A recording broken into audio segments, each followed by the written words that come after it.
Hello everyone, कैसे हैं भाई सभी लोग। आई होप अच्छे होंगे और पढ़ाई आप अपनी बहुत अच्छे से कर रहे हैं कंटिन्यूअसली। तो daily time table for SSC exams में आपका स्वागत है। Beginner series for all SSC exam का आज 43वां दिन है और 200 डेज टारगेट फॉर एसएससी सीजे 2024 इस सीरीज का 94वां दिन है, यानी कि 94th डे है। ठीक है, तो दोनों सीरीज का मैं आपको डेली बेसिस पे शेड्यूल बताता हूँ और शेड्यूल को देखने के बाद अपनी पूरे दिन पढ़ाई किया करो। ठीक है भाई, तो चलिए स्टार्ट करते हैं। शेड्यूल पे जाने से पहले एक मोटिवेशन की लाइन आपके लिए। बाहर की चुनौतियों से नहीं, हम अपने अंदर की कमजोरियों से हारते हैं। हर एक इंसान को पता होता है उसकी क्या कमजोरी है। अंदर की कमजोरियां मतलब आपके इमोशंस आपके कंट्रोल में नहीं है। कुछ लोग किसी इंसान से इतने अटैच हो जाते हैं, इंसान से हो जाते हैं या फिर किसी भी चीज से इतना अटैच हो जाते हैं कि वो फिर अपनी पढ़ाई पे फोकस नहीं कर पाते। पर उनको ये नहीं पता कि ये जो टाइम जो अभी निकल रहा है, टाइम अभी जा रहा है, वो वापस नहीं आएगा। मैंने आपको कई बार कहा है कि जो स्टार्टिंग में आप 6 महीने 1 साल तैयारी करते हैं ना, आपकी तैयारी वही होती है। और जो आज 3-4 साल तैयारी करके बैठे हैं उनसे एक बार पूछिए। जो भी आपके आसपास बहुत होंगे, बहुत ऐसे लोग होंगे जो 3-4 साल तैयारी करके बैठे हैं। उनसे पूछना कि आपने फर्स्ट 1 साल और या फर्स्ट के 6 महीने तैयारी की थी उसमें, और बाद के आपने 2 साल तैयारी करी है उसमें क्या डिफरेंस है। वो आपको कहेंगे कि भाई हमने फर्स्ट के 6 महीने तैयारी की थी ना, या 1 साल तैयारी की थी, मैक्सिमम हमें वही याद है। हमने थोड़ा-थोड़ा इम्प्रूवमेंट ज़रूर किया है, पर मैक्सिमम वही याद है। क्योंकि बाद में इंसान के दिमाग में, इंसान के इमोशंस बहुत जगह अटैच होने लगते हैं, दिमाग में बहुत सारी चीज़ें घूमने लगती हैं, तो इतना फ़ोकस भी नहीं बन पाता है। तो मैं आपसे यही कहूँगा, आपने अगर स्टार्ट किया है बिगिनर सीरीज़ में, तो कंटिन्यूअसली कंसिस्टेंसी के साथ पढ़ते चलो। आपको 6 महीने में, 1 साल में अपनी जॉब निकालनी है बस, बाकी सारे काम बाद में कर लेना। और अपना कंसंट्रेशन बना के रखो। कंसंट्रेशन बनाने के लिए थोड़ा मेडिटेशन किया करो। मेडिटेशन के लिए कोई आपको मंत्र नहीं पढ़ने ज़्यादा, ओम का उच्चारण किया करो, ओम का, है ना? ओम का उच्चारण किया करो। सुबह-सुबह बैठ के 5 मिनट, 10 मिनट, जैसे भी जितना भी आपको टाइम मिल पाता है, अपने माइंड को, कहते हैं ना कि जैसे आपको कोई चीज़ चाहिए, तो आप जैसे मार्केट में सामान लाने जा रहे हो, तो आप थैला लेके जाते हो ना कि भई इतना बड़ा, इतना सारा सामान लेना है तो इतना बड़ा थैला लेके जाऊँगा, इतना बड़ा लेना है तो इतना बड़ा। तो अपना थैला है ना, थैला क्या है हमारा? हमारा दिमाग है। दिमाग एक हमारा, कहते हैं ना कि एक सामान डालने वाला पात्र है। तो उसमें दिमाग को भी इतना मजबूत बनाना पड़ेगा, यानी आपका थैला इतना मजबूत होगा तभी तो आपकी जो चीज़ें हैं वो उसमें रह पाएँगी। मेमोरी आपकी शार्प होनी चाहिए ना, मेमोरी को शार्प करने के लिए, आपका थैला मजबूत करने के लिए आपको मेडिटेशन करना पड़ेगा।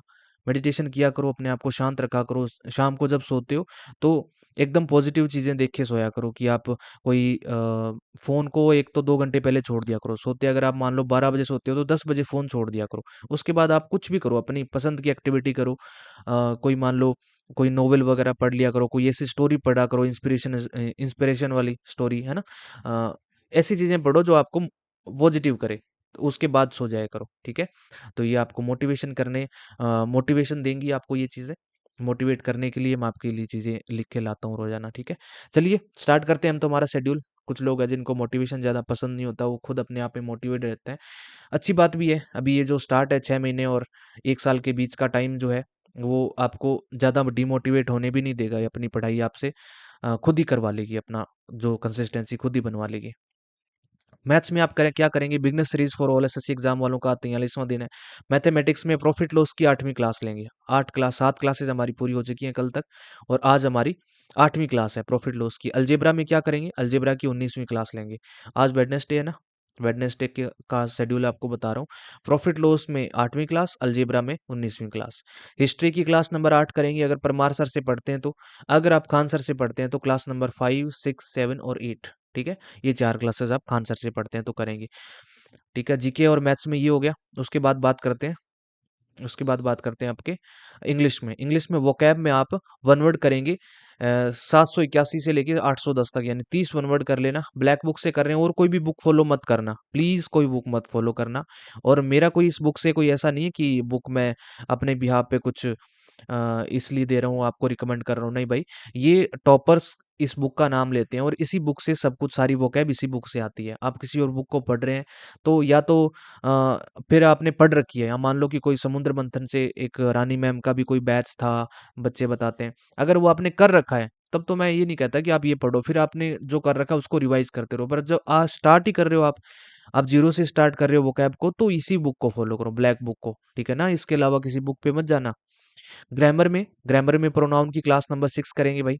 और उसके बाद में रीडिंग की बात है, रीडिंग तो आपको 30 मिनट करनी है ही है। और रीडिंग करनी कैसे है, इंग्लिश माध्यम का जो आर्टिकल आता है वो द हिंदू का आर्टिकल होता है, उससे पढ़ा करो।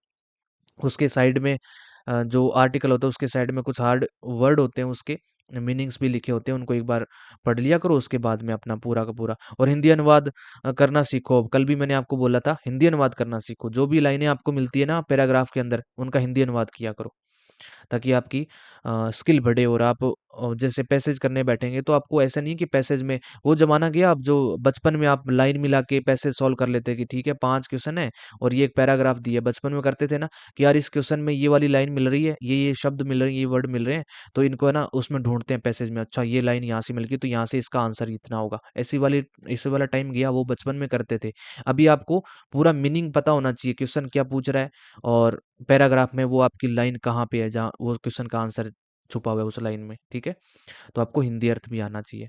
समझ में आ गया? आगे चलेंगे। अब 200 डेज़ टारगेट वालों के लिए बता देता हूँ, बिगिनर सीरीज़ वाले जा सकते हैं।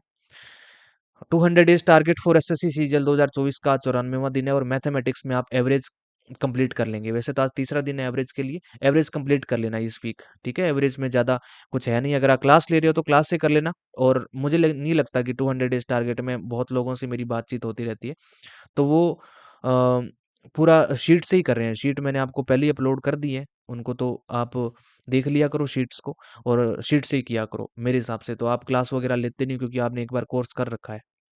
अगर क्लास भी लेनी है तो एवरेज की ज़्यादा क्लासेस होती नहीं है, एक वीक में कंप्लीट कर लोगे। जीके में ज्योग्राफी कंप्लीट करनी है, वैसे ज्योग्राफी कंप्लीट हो चुकी है हमारी, बस रिवीजन करना है। इसको कंप्लीट करने की बजाय रिवीजन रख दें, इसका रिवीजन करो, इसका रिवीजन करो, ठीक है? रिवीजन करो ज्योग्राफी का, ज्योग्राफी आपको कंप्लीट करवा दिए, रिवीजन करो भाई इसका। इस वीक रिवीजन करो, फिर अगले वीक यानी मंडे से अपन नया टॉपिक स्टार्ट कर लेंगे जीके के अंदर। और क्या क्या हो गया हमारा जीके में अभी तक?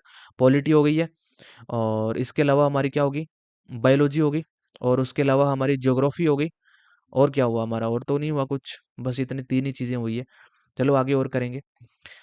इंग्लिश के अंदर वोकैब, वोकैब में ईडियम्स आपने स्टार्ट कर रखे हैं। ईडियम्स के 50 करने हैं आपको, 1051 से लेके 1100 तक पहुंचेंगे। और ग्रामर में फ्रेजल वर्ब करेंगे। सेकंड वीक चल रहा है हमारा फ्रेजल वर्ब का, एक वीक आपको और मिलेगा, और मैं आपको यही कहूंगा कि इस वीक में कंप्लीट कर लो, ताकि अगला वीक आपको रिवीजन के लिए मिल जाए, ठीक है? अब आपको पैसेज तो दो करने ही है, क्लोज टेस्ट भी दो करने हैं, पीक्यूआरएस 10 करने। पीक्यूआरएस और क्लोज टेस्ट और पैसेज ये प्रीवियस ईयर के किया करो, पीवाईक्यू है ना आपके पास, पिनेकल या फिर कोई भी ऐसी बुक पड़ी होगी, उसमें प्रीवियस ईयर में जो भी पैसेज आए हैं, क्लोज टेस्ट आए हैं, पीक्यूआरएस आए हैं, वो करो, ताकि वो क्या थोड़े से सिंपल होते हैं, इतने हार्ड नहीं होते। नियोन वाली जो बुक है ना, नियोन क्लासेस की बुक है, तो उसमें थोड़े से हार्ड हैं, वो खुद से उन्होंने बनाए या बैंक वाले डाल देते हैं कई बारी, तो वो थोड़े से टफ पड़ते हैं ना।